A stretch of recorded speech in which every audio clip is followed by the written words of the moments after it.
Hi வணக்கம் நட்புகளே, எல்லோரும் எப்படி இருக்கீங்க சொல்லுங்கள். இன்றைக்கி பப்ளி என்ன பண்ணிட்டு இருக்காங்கன்னா, பூ கட்டிகிட்டு இருக்காங்க. அதான் பெண்களுக்கு எல்லாருக்குமே பூனா பிடிக்காத ஆளே இருக்காது. அதுவும் மல்லிப்பூனா நிறைய பேருக்கு பிடிக்கும். அதில் என் மனைவியும் அப்படி தான். பூனா அதாவது என்ன பூனா போதும் அவ்வளோதான், அப்படி அவ்வளோ ஒரு ஆசை. அதனால் நான் இங்கே மும்பையில் இருக்கும்போது வேலைக்கு போயிட்டு வரும்போது பூ வாங்கிட்டு தான் வருவேன்.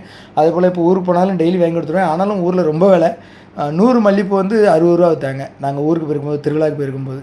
அதனால் இவங்க அப்பா அங்கே அவங்க தோட்டத்தில் நிறையா மல்லி செடி வச்சுருக்காங்க. அதுலேருந்தே பூ பறித்து எல்லாம் கொடுத்து விட்டாங்கங்க. அதை தான் இப்போ பப்ளிக் வெட்டிகிட்டு இருக்காங்க. அது எப்படி கட்டுறாங்க பாருங்கள். யாருக்கெல்லாம் அந்த மல்லிப்பூ பிடிக்கும், ரொம்ப பிடிக்கும் அவங்களாம் சொல்லுங்கள். ஏன்னா பெண்கள் எல்லாத்துக்குமே பொதுவாக மல்லிப்பூ ரொம்ப பிடிக்கும். யாருக்கெல்லாம் மல்லிப்பூ ரொம்ப பிடிக்கும், அது டெய்லி வைப்பீங்க, அவங்களாம் கமெண்ட் பண்ணுங்கள். அப்படி இப்போ மல்லிப்பூ எந்த ஊர் மல்லிப்பூ நல்லாயிருக்கும் அதையும் கொஞ்சம் எங்களுக்கு கமெண்ட் பண்ணி சொல்லுங்கள். மதுரை மல்லி தான் ஃபேமஸ், அது தெரியும்.